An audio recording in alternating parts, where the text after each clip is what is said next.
Josef Mengele, also known as the Angel of Death, the man behind all the monstrosities at Auschwitz, who crossed all the limits of atrocities and took cruelty upon humanity to the next level. Let us learn a little about him. So this man, Josef Mengele, who lived from 1911 to 1979, was a physician with advanced degrees in medicine and anthropology. Before Auschwitz, he was regarded as a promising scholar with a bright future in genetics. He even published scientific papers. But who knew? Beneath this veneer of intellect was a man driven by a Nazi ideology, obsessed with racial purity and Aryan supremacy. And this is the obsession that led him to commit some of the history's most inhumane acts. He wasn't just a Nazi, he wasn't just any Nazi.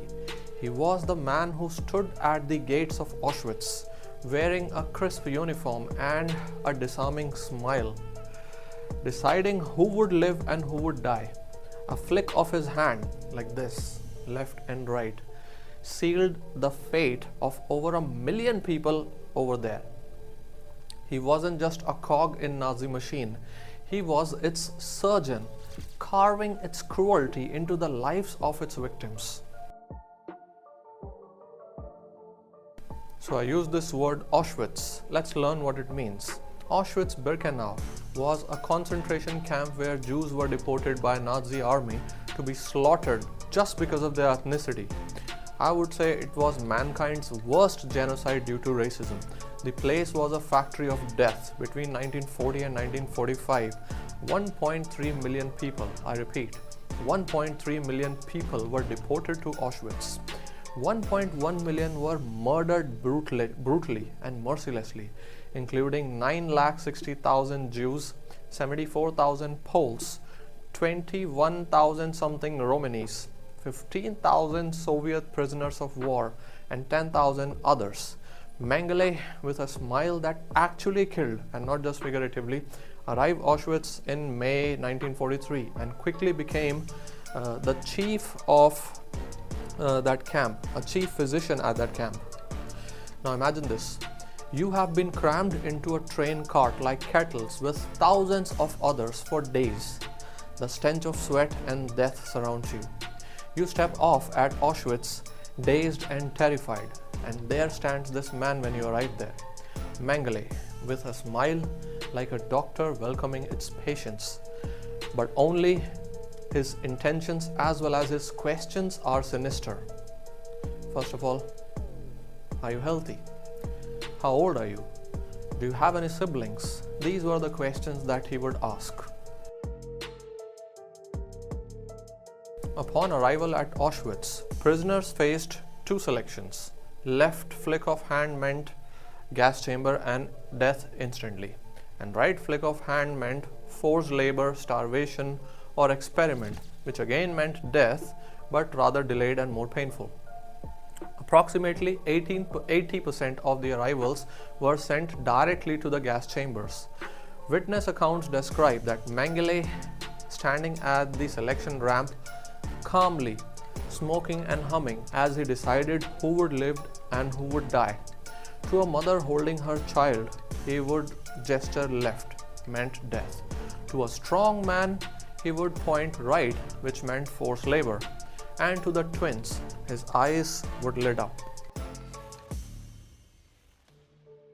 For Mengele, twins were the key to unlocking the mysteries of genetics. He wanted to prove the Nazi racial theories by studying inherited traits. According to the estimates, about 3,000 twins were subjected to his experiments, and only about 200 survived.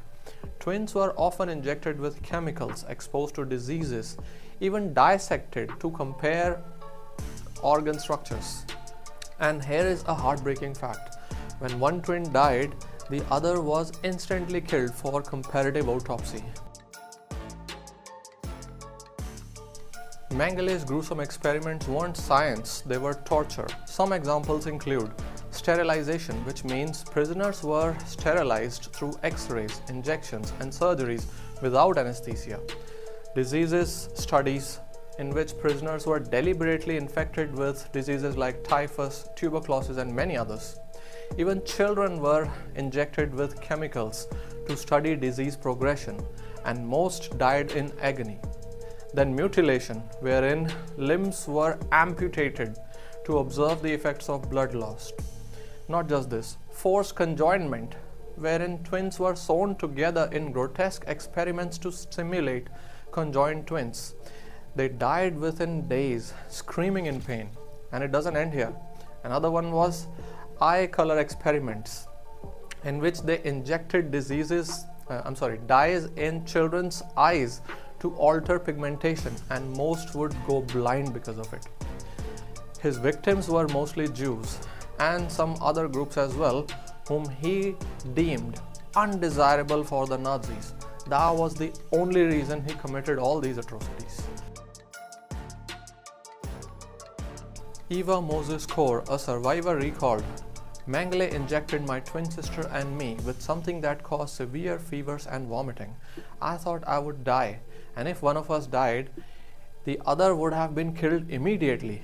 Another survivor recounted the horrors of Mengele's inspections and said this, "He looked at us like we were cattle. He didn't see children, he saw experiments." Mengele had a fascination with eyes. He collected them like trophies, storing them in jars. Prisoners recall him inspecting their eyes with unsettling interest. For some, their vibrant iris marked them for experimentation.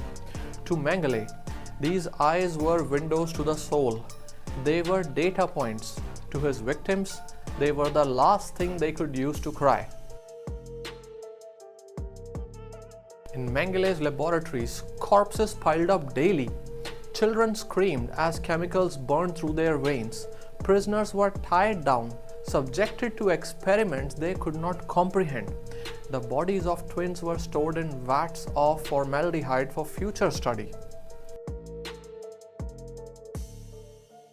After Auschwitz was liberated, Mengele fled. In 1945, he escaped to Germany and lived under an alias. In 1949, using a fake Red Cross passport, he fled to South America. He lived in Argentina, he lived in Paraguay, he also lived in Brazil for over 3 decades. Despite multiple attempts by Mossad and many others, Mengele was never captured. He died of a stroke in 1979 while swimming in Brazil, evading justice completely. In 1985, his remains were exhumed and confirmed using DNA testing. Justice was denied. And despite international efforts, Mengele died free, a haunting reminder of how justice can fail you. The survivors of Mengele's experiments lived with scars, both visible and invisible. Some lost their limbs and suffered from chronic pain. Many battled PTSD, haunted by the screams of those who didn't survive. Eva Moses Kaur, a survivor who turned her trauma into a mission to educate the world about Mengele's crimes. She recounted, "We weren't just experiments, we were children. He took our innocence, our families, and left us with memories we wish we could forget, but we couldn't."